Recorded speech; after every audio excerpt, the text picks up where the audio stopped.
বাবুর মুখেই শোনো, তোমার শাস্ত্রে কি বলছে শোনো ওর মুখে।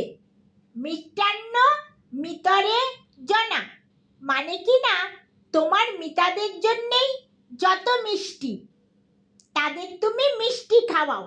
মিতা মানেই মিত্র, আর মিত্র আর বন্ধু এক কথা, তাই নয় কি বাবু?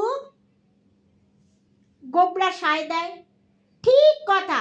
যাকে বলে মিতা তাকেই বলে মিত্র, তাকেই বলে বন্ধু, ইংরেজিতে আবার তাকেই বলে ফ্রেন্ডো। ওর ফ্রেন্ডদের খেলাতেই আমায় ভেরেন্ডা ভাসতে হবে, মিঠাইয়ের দোকান তুলে দিতে হবে, হয়তো পাট তুলতেও হবে না, আপনি উঠে যাবে দোকান।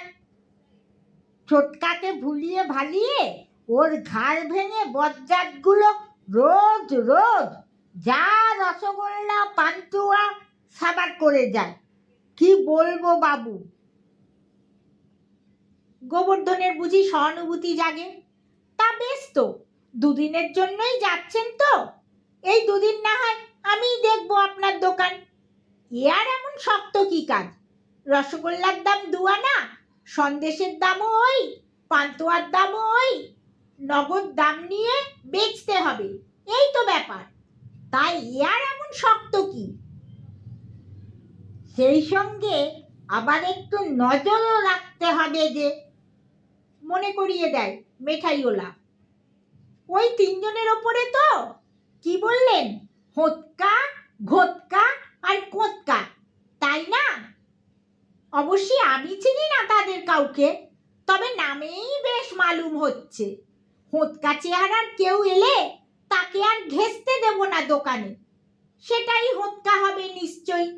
আর ঘোতকা নিশ্চয়ই ঘোত ঘোত করতে করতে আসবে, নইলে ওর নাম ওরকমটা হলো কেন? ওর আওয়াজেই টের পেয়ে যাব।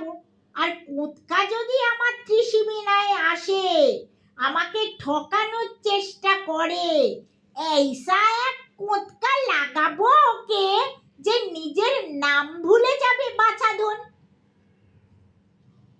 ব্যাস, তাহলেই হবে।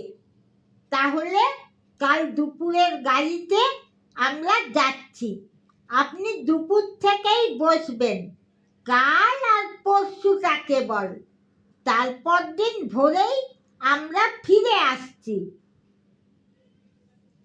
কিন্তু কিন্তু দেখুন, মেঠাই খেতে যান, বেচতে